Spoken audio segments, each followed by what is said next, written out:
வணக்கம் நண்பர்களே. திருமாவளவன் அமைச்சராகிறாரோ அந்த மாதிரி ஒரு ஐடியா இருக்காரு மாதிரி தெரியுது. எம்எல்ஏ எலெக்ஷன்ல நிக்கிறாருங்க. வருகிற சட்டப்பேரவை தேர்தல காட்டுமன்னார் கோயில போட்டிடுறாரு. திருமாவளவன் போட்டிடுறாரு. எம்பியா இருக்கிறவரு எதுக்கு எம்எல்ஏ எலெக்ஷன்ல போட்டி போடணும்? எம்பிங்கிறது 6 எம்எல்ஏ சீட்டு அடங்கியது. அவ்வளவு பெரிய பவர்ஃபுல்லா இருந்துட்டு எதற்கு சட்டப்பேரவை உறுப்பினர் ஆகணும்? ஏதோ திட்டம் இருக்குல்ல. அவரு போட்டி போறாரு அப்படின்னு ஊடகங்கள் ரொம்ப சாதாரணமா சொல்லிட்டு போயிட்டாங்க. அவரு நேரலையில பேசியிருக்கிறாரு. பேஸ்புக்ல என்ன சொல்றாரு? ரொம்ப கஷ்டப்பட்டு வாங்கினாங்க இந்த இடத்த. ரொம்ப அடுத்த தடவை இப்படி இருக்கக்கூடாது. 3 பேருக்கு வெற்றி பெற்றவங்களுக்கு இடம் கொடுக்கல. இந்த அடுத்த தடவை அப்படி இருக்கக்கூடாது. இதெல்லாம் சொல்லிட்டு அடுத்த சட்டப்பேரவை தேர்தல், வருகிற சட்டப்பேரவை தேர்தலுக்கு அப்புறம் தமிழ்நாடு அரசியல ஒரு பெரிய மாற்றம் வரும் சொல்றாரு. அது என்ன பெரிய மாற்றம்? திமுக மெஜாரிட்டி வராதோ? அது திருமாவளவன் தெரிஞ்சிருக்கும். நினைச்சு பாருங்க. ஏன்னா பெரிய மட்டத்தில் இருக்கிறவனுக்கு பல செய்திகள் வந்து கசியும். நல்லா தெரியும். டெல்லியிலயும் இருக்கிறவரு, சென்னையிலயும் இருக்கிறவரு, அங்கவும் உளவுத்துறை தகவல் கொடுக்கும், இங்கும் உளவுத்துறை தகவல் கொடுக்கும். அப்ப தெரிஞ்சு போச்சா? என்ன திருமாவளவன் தான் இது வெளிக்காட்டி இருக்கிறாரோ? இங்க சட்டப்பேரவை தேர்தலில் நிக்கணும், தமிழக அரசியல நிறைய செயல்படணும் அப்படின்னு. அப்பனா திமுக வெற்றி பெறுமா? வெற்றி பெறும். மெஜாரிட்டி வராதோ? நமக்கு தெரியாதுங்க. திருமாவளவன் சொல்றத பார்த்து நம்மளும் அப்படி புரிஞ்சுக்கிறோம். என்ன விஷயமா இருக்கும்? வர்றவங்க போறவங்களுக்கு எல்லாம் திமுக சீட்டு கொடுக்கும் போதே ஏதோ சந்தேகமா இருந்துச்சுங்க. நிறைய பேர் கேலி எல்லாம் பண்ணாங்க. அந்த வழியா போயிடாதீங்க, கரை வெட்டி போயிட்டு போயிடாதீங்க, உடனே கூப்பிட்டு சீட்டை அவர் கொடுத்துருவாங்க அப்படின்னு சொன்னாங்க. சாதாரணமா இருக்கிறவங்க கூப்பிட்டு ஒரு சீட்டு தேமுதிகவுக்கு 10 சீட்டுக்கு குவாலிஃபைடா இல்லை, இருந்தாலும் கொடுத்தாங்க. ஏனென்றால் ஒரு காலத்தில் அவர்கள் எதிர்கட்சி இருந்தவர்கள், இப்படி எல்லாம் சொல்றாங்க. இதெல்லாம் வச்சு பார்க்கும்போது திமுக மெஜாரிட்டி கம்மியாயிரும் அப்படின்னு கொஞ்சம் அரண்டுதான் போயிருந்ததோ தெரியல. ஆனா திருமாவளவனுக்கு அந்த கருத்து தெரிஞ்சிருக்க மாதிரி தான் தெரியுது. அடுத்த சட்டப்பேரவை தேர்தலில் என்ன நடக்கும்? திமுக முழு வெற்றி பெறலாம். 117 சீட்டு வேண்டாம், 120 சீட்டு. கடந்த முறை வந்தது போலவே கூட்டணி கட்சியெல்லாம் சேர்ந்து ஒரு 155 160 சீட்டு அப்படியே இருந்தது வைங்க. கொஞ்சம் போர் பாலிடிக்ஸ் தான். என்ன பண்றது? மறுபடியும் 5 ஆண்டுகள் திமுக ஆட்சி, கூட்டணி கட்சிகள்லாம் அடுத்த தேர்தல் வரைக்கும் வெயிட் பண்ணி அறிவாலயத்துக்கும் அலுவலகத்துக்கும் நடந்து மக்களவை தேர்தல ஒரு சீட்டா 1.5 சீட்டான்னு நடக்கலாம். இல்ல திமுக அணி ஸ்டாலின் சொன்ன மாதிரி 200 சீட்டு ஜெயிச்சிருந்தீங்க, அணி ஜெயிச்சிருதுன்னு வைங்க. அண்ணா திமுகவும் 30 25 30 சீட்டா கிடைக்குது வச்சுக்கோங்க. அப்போ திருமாவளவனுக்கும் காங்கிரஸ் கட்சிக்கும் மற்ற கட்சிகளுக்கும் என்ன ரோல்னா, திமுக ஒரு 140 சீட்டு 150 சீட் ஜெயிச்சிரு.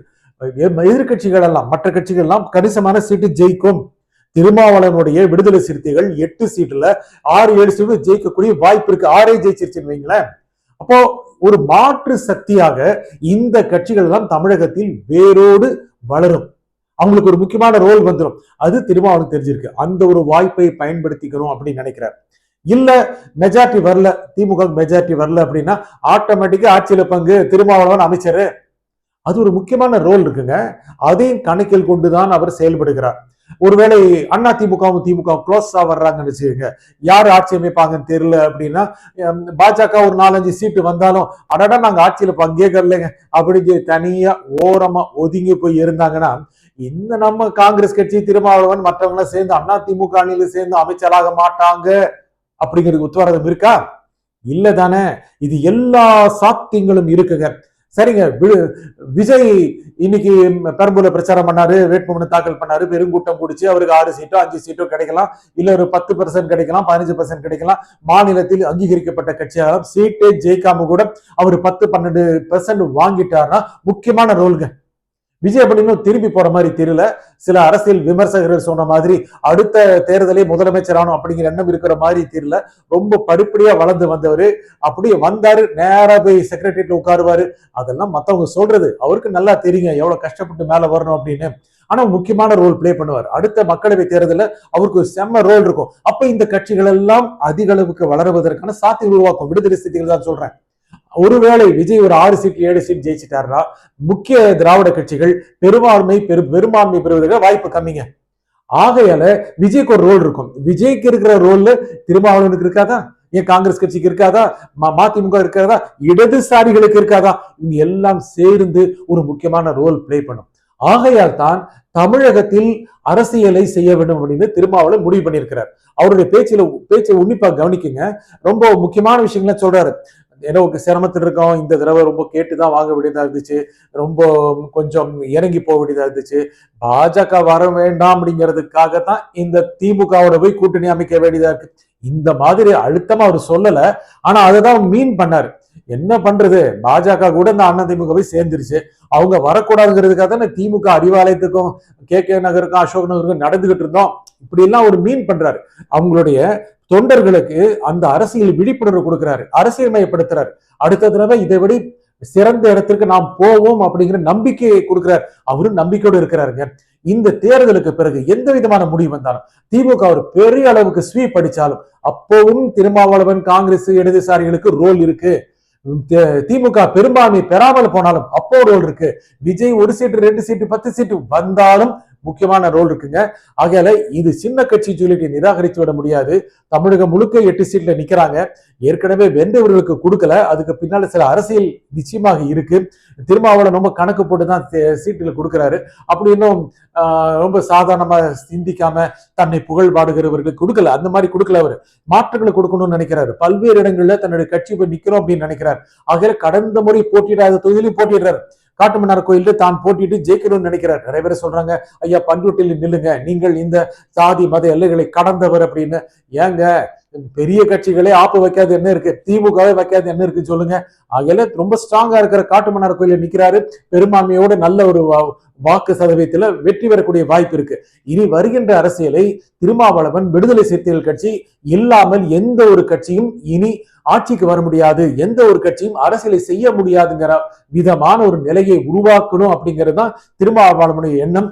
அதுக்காக தான் எல்லாரும் அதிர்ச்சி அடைகிற அளவுக்கு எம்பியா இருக்கிறவரு எம்எல்ஏ சீட்ல நிக்கிறாரு. இது ரொம்ப ரேரா நடக்குங்க. பெரிய கட்சிகள் தான் தன்னுடைய வேட்பாளர்களை, சரி நீங்க எம்பியில இருந்து எம்எல்ஏ ஆயிருங்க அப்படின்லாம் செய்வாங்க. கடந்த முறை கூட பண்ணாங்க, அதிமுக பண்ணாங்க. இப்போ கூட பாருங்க, சி.வி. சண்முகம் எம்பியா இருக்கிற, நான் எம்எல்ஏ தேர்தலில் நிக்கிறார். அதுக்கு சில கணக்குகள் இருக்கு. ஏன்னா ரொம்ப ஒரு ஹெவி வெயிட், அவர் ரொம்ப வலிமை வாய்ந்த ஒரு தலைவர். அவர் நின்னார் அப்படின்னா அந்த இடம் முழுக்க ஒரு அதிர்வலை ஏற்படுத்தி திமுக மாற்றான, திமுக எதிரான வாக்குகளை அதிமுக கொண்டு வரக்கூடிய வாய்ப்புகள் இருக்கு. இப்போ அந்த பகுதியில வட மாவட்டங்கள்ல பாமக ஓட்டு செதறி இருக்கிறதுனால எதிர்கட்சிகள் வாய்ப்பு இருக்கு. அது விடுதலை சிறுத்தைகளுக்கு ஒரு சாதகத்தை ஏற்படுத்தும். அதை பயன்படுத்திக் கொள்ள வேண்டும். தான் நின்றால், திருமாவளவன் நின்றால் அந்த பகுதியிலே ஒரு அதிர்வலை ஏற்படுத்தி அனைத்து வேட்பாளர்களும் வெற்றி பெறக்கூடிய அளவுக்கான வாய்ப்புகளை ஏற்படுத்தும். அதான் சொல்றாரு, 8க்கு 8 கொடுங்க அப்படிங்கிறாரு. 8 சீட்ல நிக்கிறாங்க, 8ம் ஜெயிக்கும் சொல்ல முடியாது. நன்மதிப்பை பெற்றவர், தமிழகம் முழுக்க ஒரு சிறந்த அரசியல்வாதி என்ற நன்மதிப்பை பெற்றவர் across the society, across the layers, பல்வேறு மட்டங்களுக்கு அப்பாற்பட்டு அவருக்கு ஒரு மதிப்பு இருக்கு. இந்த தேர்தலில் வெறும் இடங்கள் மட்டுமல்ல, ஒரு அரசியல் அதிகாரத்திற்கான சிறந்த மாற்று பாதையை கண்டுபிடிக்க வேண்டும். அதற்கு இது வழிவகுக்கும். இந்த காட்டுமன்னார் கோயில நிக்கிறது அப்படிங்கிறது மூலமாக நிச்சயமா ஒரு வழிவகுக்கும். நிக்க போறதை நிச்சயமா திமுக தலைவர் ஸ்டாலின் சொல்லியிருப்பார். சொல்லாம நிக்க மாட்டாரு யார் நிக்க போறாங்க அப்படின்னு. அது ஸ்டாலினுக்கு ஒரு அதிர்ச்சியா தான் இருந்திருக்கும். ஓஹோ, இவர் அப்படி கணக்கு போடுறாரோ, அமைச்சராக நினைக்கிறாரோ, அப்படி இருக்கலாம். ஆசைப்பட்ட யாரும் தடுக்க முடியுங்களா? நன்றி, வணக்கம்.